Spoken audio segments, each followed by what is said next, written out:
For all you young teenage lifters out there, you're getting into the gym for the first time, you're researching this, you're researching that, you're even applying a lot of what you've researched into your training and nutrition, and you see these different videos and you're just getting overwhelmed. You're just hearing a bunch of different contradictory information. You don't know which one to follow. You like this creator, worked on his thing, it's worked, but then you see this other guy say something different and you try that instead, and now you're just all mixed up. And you do this with multiple guys too.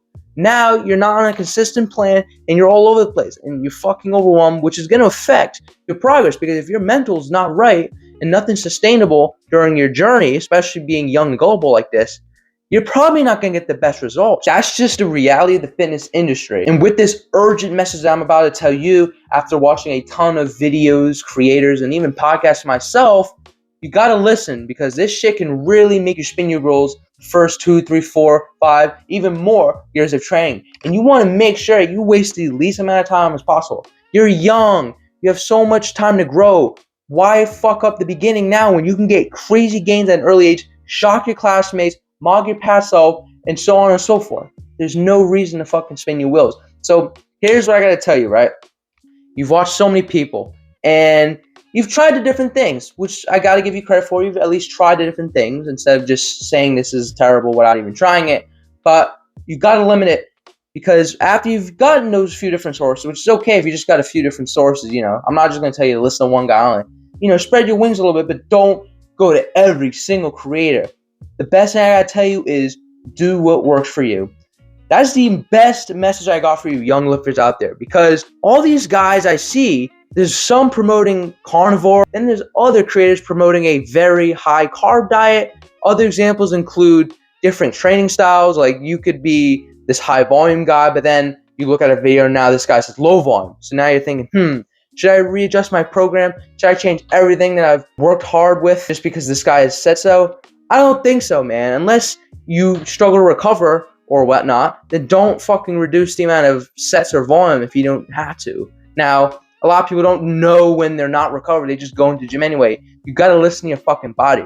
If you're training 6 times a week and you do this like leg session and then 3-4 days later, another leg session right after a push and pull session, you're probably going to be fatigued, and you should know that. And listen to your body. Take a training day out 5 days a week instead, or go to 4. I really recommend 4 or 5 be the split for basically everyone, especially teenagers. If you're a sporty teenager, you could do a 3-time full body split or a 4 times upper lower, because you got sports and shit. Now, if you don't really have as many sports going on, then you could go to that 5-day a week split. But 5 days, make sure the volume for each isn't too excessive, because that's still 5 days.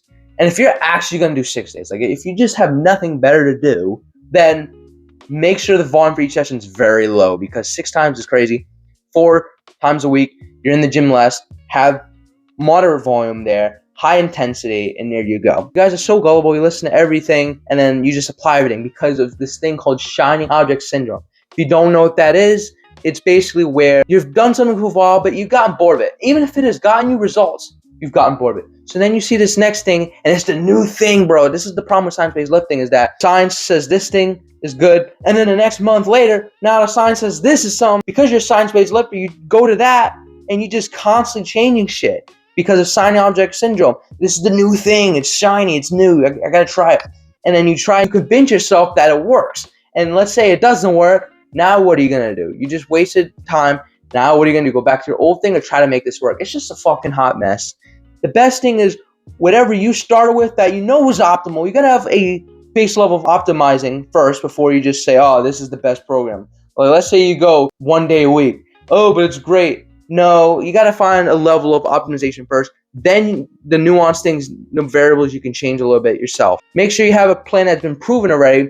Then you can make the tweak. And listen right now, I got to tell you something. An important thing you need to know is, what creator am I watching? Is this guy trustworthy? Does he actually give good training advice? I have a handful of creators that I follow myself that I believe to be trustworthy, and I've applied some of their shit and I've gotten, results. But everyone has their own genetics and preferences, so you're not going to be able to be identical to this exact person. And to be honest, if it is identical to that person, even if they're a pro bodybuilder, it's probably not good, because they obviously have different practices and can even handle, let's say, certain foods better than others, just like how you can handle certain foods better than others yourself. Just because this guy is really into just fatty meat, dairy, no carbs doesn't mean that you should, because if you've done carbs for a while and you just see this guy doing carnivore and you rock carnivore and you've given it time, like a few months of carnivore, and you just look flatter, because that's what happens, and your energy isn't as great in the gym, then you know to just get the fuck out of that. When something doesn't work, change that shit. If it ain't broke, don't fix it. That saying gets thrown around time and time again. It's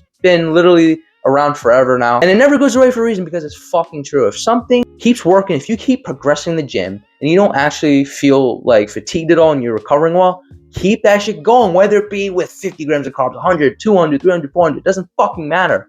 For me, at least, I tend to prefer a high carb diet myself. And don't come at me with the, oh, you didn't try, keto or carnivore, you can't say anything. I did try fucking keto. I tried keto early last summer, right before I started the channel. And you might be able to see in the early reels that I was promoting, like, maybe low carbs. I think my first video on the channel actually promotes like a lower carb diet. I said how I went low carb and went keto. I was only doing it for 2 months at that point. I basically went from junk food to keto. I didn't just go from junk food to a whole food balanced diet. I kind of went from one problem to another.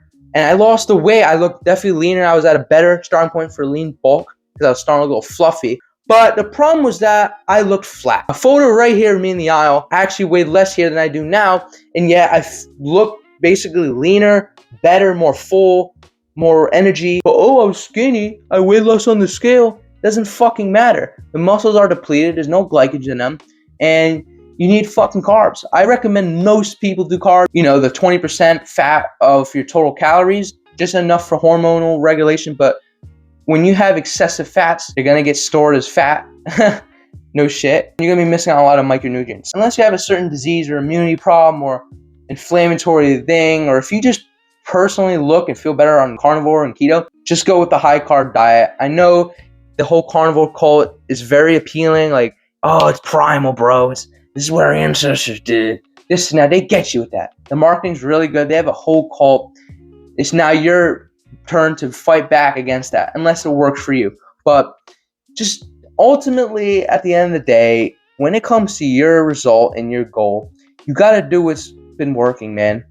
You just have to. Whether the goal is to be 10-12% body fat, or if you just want to become a mass monster and smash PRs, go up to 20-25% body fat.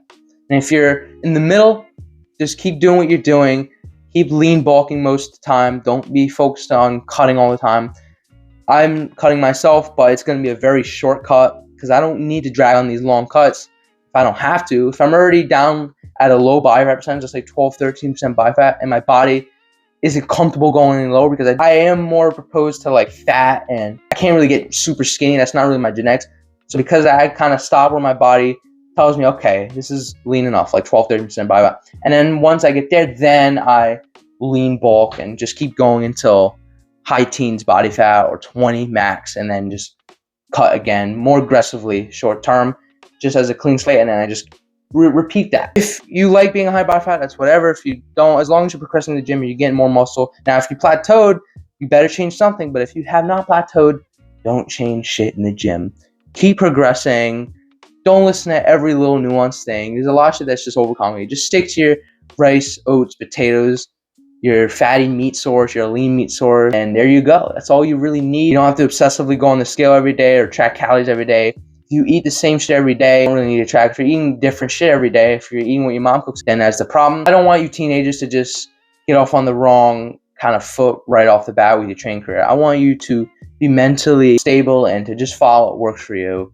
That is my urgent message for y'all. If you want to learn more about how to get jacked with a certain meal plan all laid out for you, check out this video here. It's completely free. See ya.